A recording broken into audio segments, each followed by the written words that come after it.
In the fog of war, facts are hard to come by. Combine that with our age of social media and AI, and the truth is even harder to discern. Hello and welcome to Taiwan Talks. I'm Kavat. Today we have the privilege of sitting down with India's Director General to Taiwan, Manhassin Yadav, India Taipei Association Director General, to discuss the India-Pakistan conflict and more.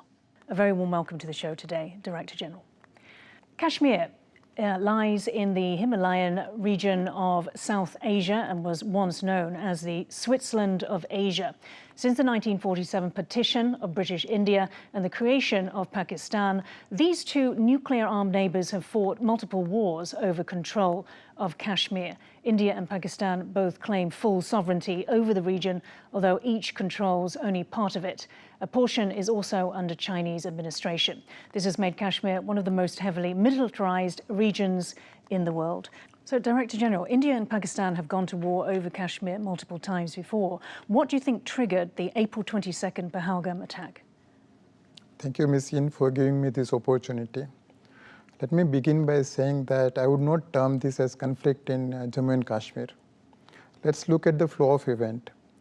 On April 22nd, there was a brutal terrorist attack on tourists in Pahalgam in Jammu and Kashmir.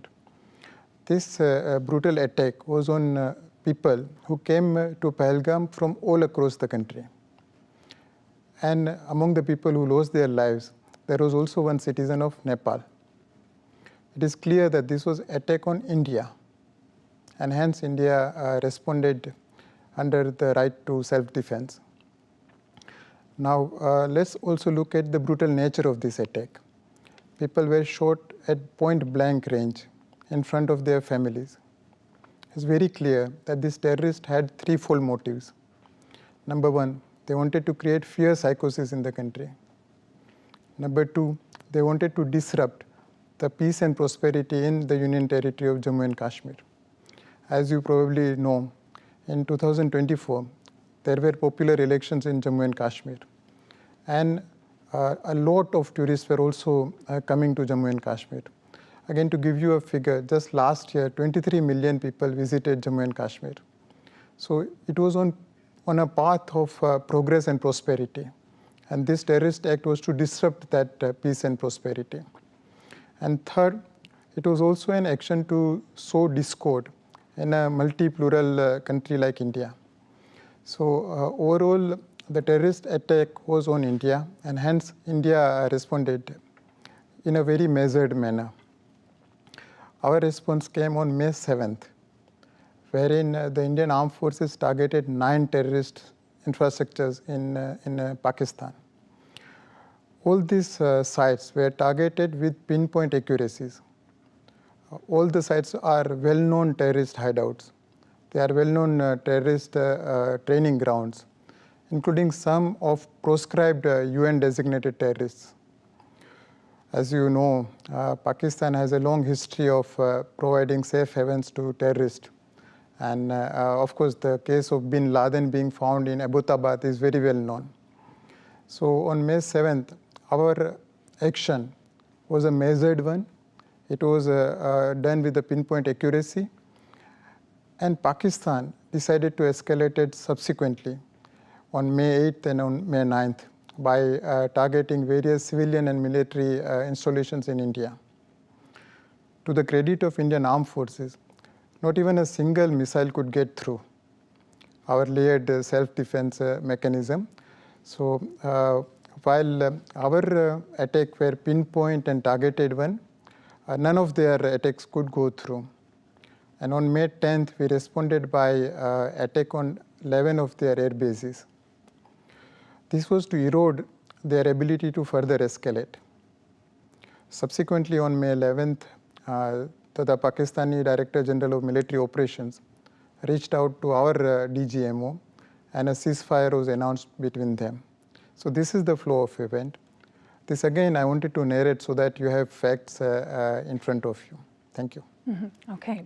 Now, during the conflict, China's state-backed Global Times reposted reports like this from Pakistan saying India's S400 air defense system was destroyed by Pakistan.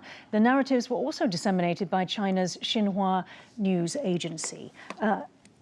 Director General, so this post still stands on Twitter, on X. It has not been taken down. Can you respond to these allegations first? The episode you mentioned are the kind of misinformation campaigns that one has to tackle. There are a lot of false narratives going on what happened and what didn't happen. But let's look at the real facts on the ground. Number one, our attack was on the terrorist infrastructure. We were able to do it with the pinpoint accuracies. Number two, we attacked the 11 Pakistan Air Force bases, and all our missiles were able to get through and destroy those air bases. So these are the real facts on the ground. Now, people are bound to play with false narratives, but I think these false narratives don't have much legs to go on. The facts on the ground are very clear. Thank you. And the Indian government actually blocked, I understand, thousands of X or Twitter accounts, including China's Xinhua agency and Global Times. Can you explain why this move was necessary?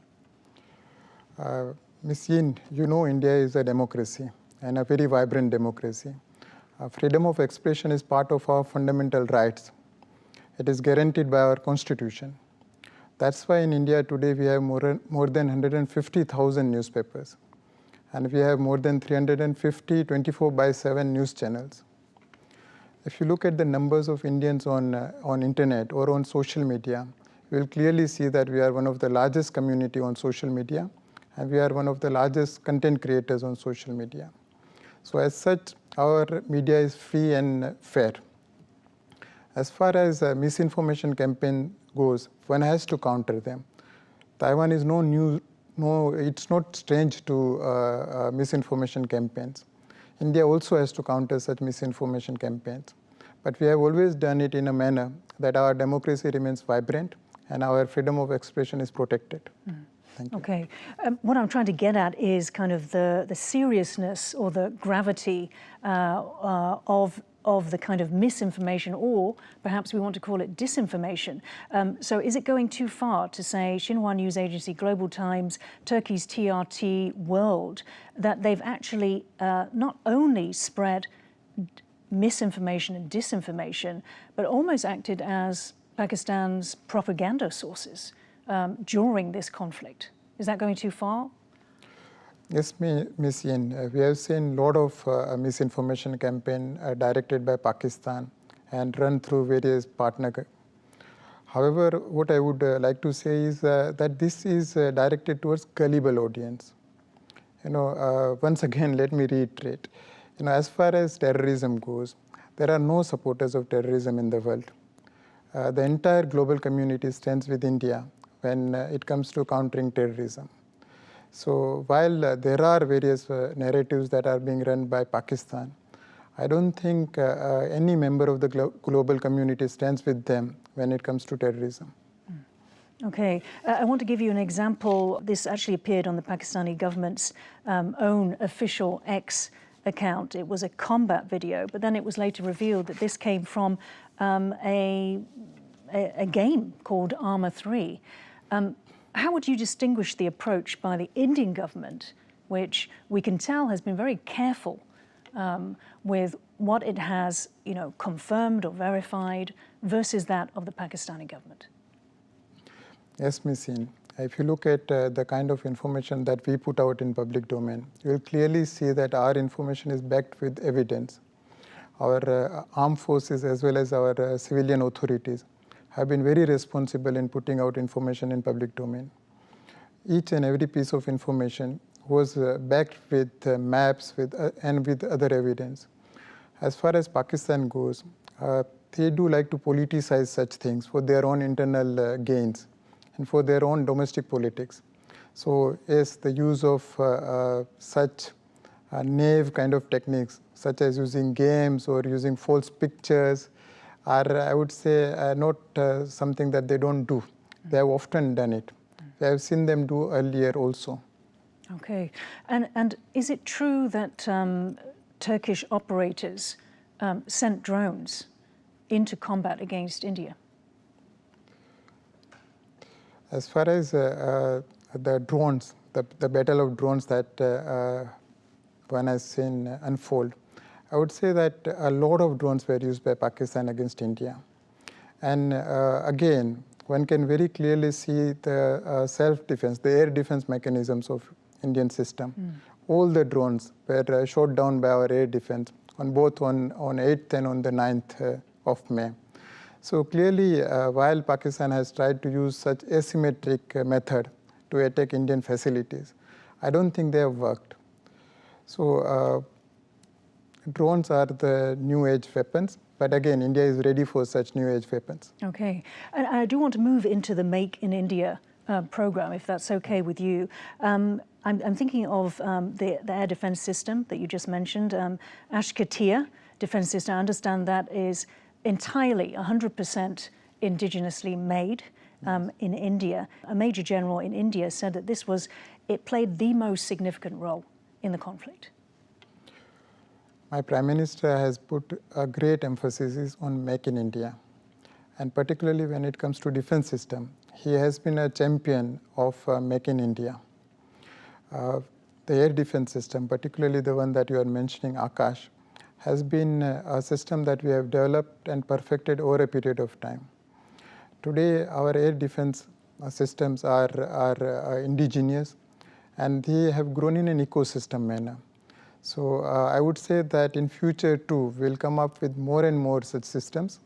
And I don't see a long time from today that we'll become a net exporter of defense equipment. And if you can help us to understand, why do you think this system is so special? Because we have comparisons. We have China's HQ-9 system, air defense system, which was sold to Pakistan.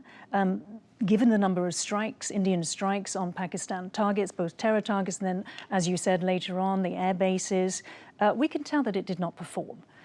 We also have the comparison of Israel's Iron Dome system against the Iranian Shahed drones. That also had a failure rate, whereas India's was 100%. What is it that makes India's system so special? Well, you have clearly pointed out the provenness of our system. In this conflict, one can clearly see that we were able to go through their system while they were not able to go through our air defense system. Number one, I would say that if you look at various components of air defense system, India has competency in each one of them. India has long invested in radars as well as in missile systems. So given our long investment, given our STEM talent, and given our dedication towards developing our own indigenous defense system, it's very natural for us to have such an effective air defense system. I would say that many more such innovations will soon come from India, including counter-drone systems. Okay, and because it was, I understand, the first combat test of that air defense system, which gives much hope for the potential of all the other systems that India is building. Now, because of this, of course, Taiwan is also very keen to work closely with India. Taiwan has its own strengths that it can bring. Please tell me about the India-Taiwan supply chain. The most significant development in India-Taiwan relations is our supply chain partnership. If I look at what is happening today, I see a lot of Taiwanese companies wanting to partner with Indian companies, wanting to establish their manufacturing units in India, wanting to develop technology with India and supply to the world.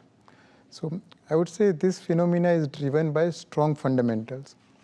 Number one, if you try and look at what Taiwanese companies want, you will see that they want talent, they want market, they want welcoming government policies, they want an ecosystem. Now, on all these four criteria, India can provide the best. And this is very well recognized by Taiwanese companies. On market, I don't need to belabor. India today is the fastest growing major economy in the world. It is already the fourth largest economy. Our youth is an aspirational youth. So the market is there for Taiwanese companies to take. Second is talent. Again, here also I would be belaboring the point. However, let me just give you a figure. India today has close to 30% of the global STEM talent, and this talent is only going to increase. India is one of the youngest country in the world. The average age of Indians is 28. So again, the talent is there for Taiwanese and other companies. Number 3, the government policies. Here, I would like to tell you that Taiwanese companies have been the largest beneficiaries of Indian government schemes, such as Production Linked Incentive Scheme and the India Semiconductor Mission. So the government of India has laid a red carpet for Taiwanese business to come into India, to establish their manufacturing units, and to not only utilize the Indian market potential, but also to export to the world. And the fourth point, the ecosystem point. I do understand that Taiwanese companies like to be in an ecosystem setup. And India today is one of the fastest developing manufacturing ecosystem in the world. The best part about the Indian ecosystem is that not only now we are becoming a manufacturing hub, but we already have the service potential. We already have the service capacities. Today, India has the largest number of global capacity centers in the world. So given this, Taiwanese companies will find a very attractive ecosystem. They'll be able to design in India, make in India, and export from India. So I see a great potential between India-Taiwan supply chain relations. And I would just like to invite more Taiwanese friends to utilize this potential. This is India's growth decade. And I do wish more Taiwanese industries to take part in it. Thank you. How, I'm assuming that you would, for example, like TSMC to set up a fab in India. Do you see that happening in the next sort of 5 years, perhaps? Well, I'm very excited about what is happening in India today, particularly in the semiconductor ecosystem. Just within a period of 2 years, we have got several important successes. 2 years back, we announced India Semiconductor Mission. And last year, Tata and Taiwan's PSMC have decided to construct a $11 billion fab. It's going to be a state-of-art AI-enabled fab, and it's coming up in Dholera in Gujarat. So that's a very large project, and I do believe an ecosystem will come around that semiconductor fab. Just last week, the government of India has approved a project between India's HCL and Taiwan's Foxconn for developing a packaging facility in India. Again, this packaging facility will be a very modern and very advanced packaging facility, and it is coming up in Uttar Pradesh, not far from Delhi. Apart from these 2 large projects, there are 4 other projects which have been approved by Government of India.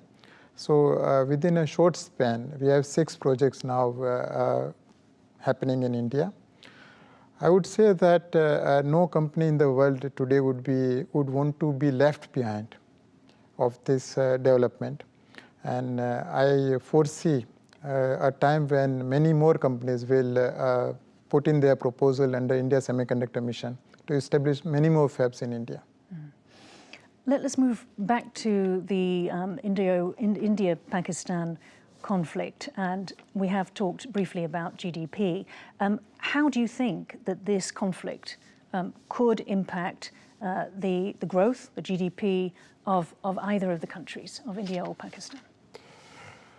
Well, as far as India is concerned, I would like to say that India is a very large country. It's the 4th largest economy in the world. And our growth is based on very strong fundamentals. Let me try and explain to you the sustainability of our growth. Number 1, our growth is very healthy. It is driven by domestic demand, as well as export orientation. So given the healthy nature of the growth is bound to remain. Second, as a large country with multiple partnerships, India has the ability to hedge all the external challenges. I don't think any external challenge today has the ability to disrupt our growth. And we have seen in recent times, during the time of COVID, as well as during the global supply chain shifts, India has been able to navigate its way in a manner that our growth has remained at a very, very high levels. So I think for next couple of decades at least, our growth is bound to be there, and no external challenge can disrupt that growth. Right. And Moody's would seem to agree with you. They have said in a note that we do not expect major disruptions to India's economic activity. However, Pakistan, can it afford this conflict? It's a fragile economy, as you very well know. They have sought IMF help, and they are, I think, they are undergoing 23rd round of IMF support. So it's surely a fragile economy.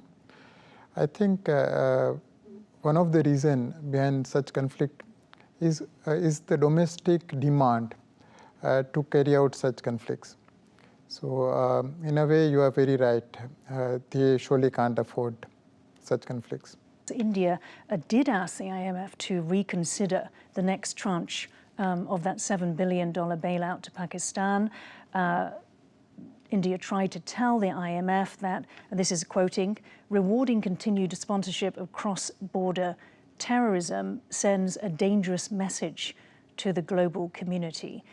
Basically, that it's a form of indirect funding for terror.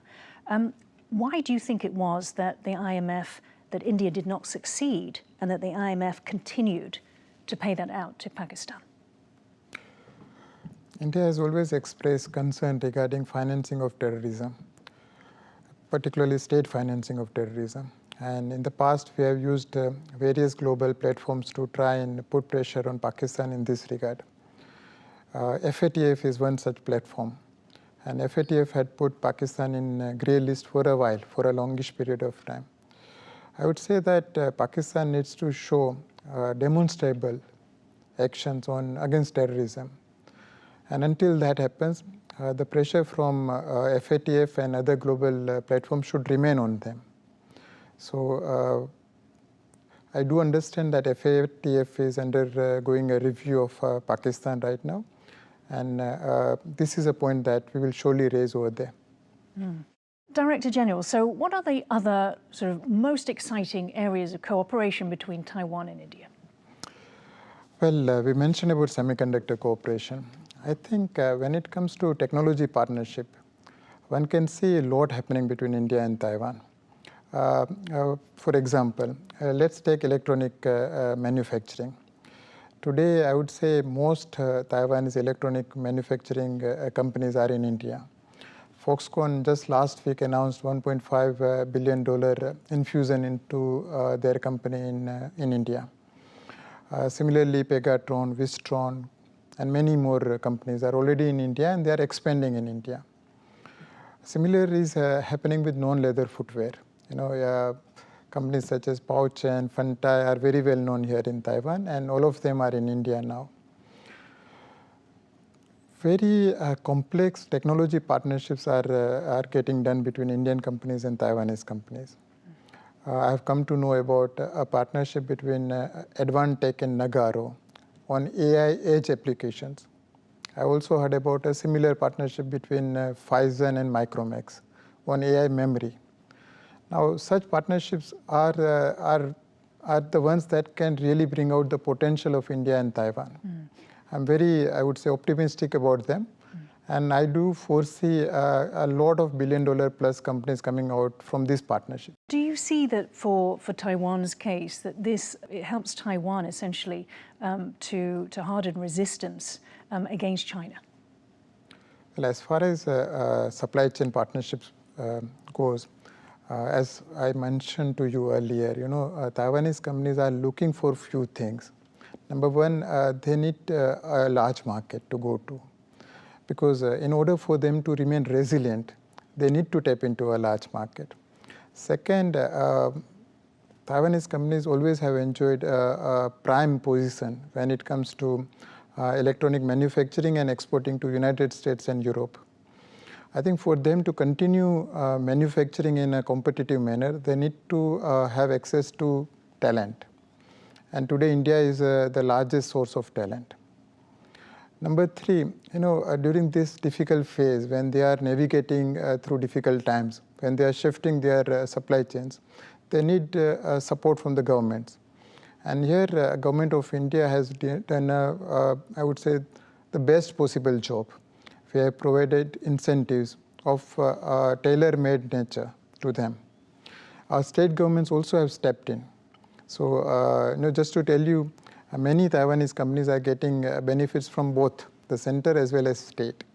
So that helps them to go through this shift, and we are helping them lessen the pain of the shift. And fourth, I don't think there is any other jurisdiction where they can have a large ecosystem.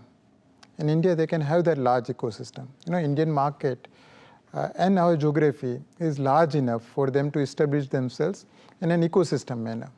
So all said and done, I would say as far as Taiwanese companies are concerned, for them to remain resilient, for them to remain competitive, and for them to survive through this difficult time, India is the best candidate.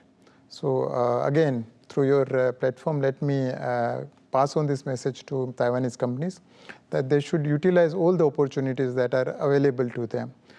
We have just launched a scheme called Electronic Component Manufacturing Scheme. Under that scheme, we are providing subsidy up to 25% of the project cost to PCB manufacturers, for example. I hope Taiwanese companies will utilize this opportunity and move into India. Okay, we'll have to wrap it up there. Thank you so much, Manhaseen Yadav, for joining Taiwan Talks today. Please search for us on YouTube, give us a thumbs up and hit subscribe to our channel. Thank you for watching the show today. Stay safe and see you next time.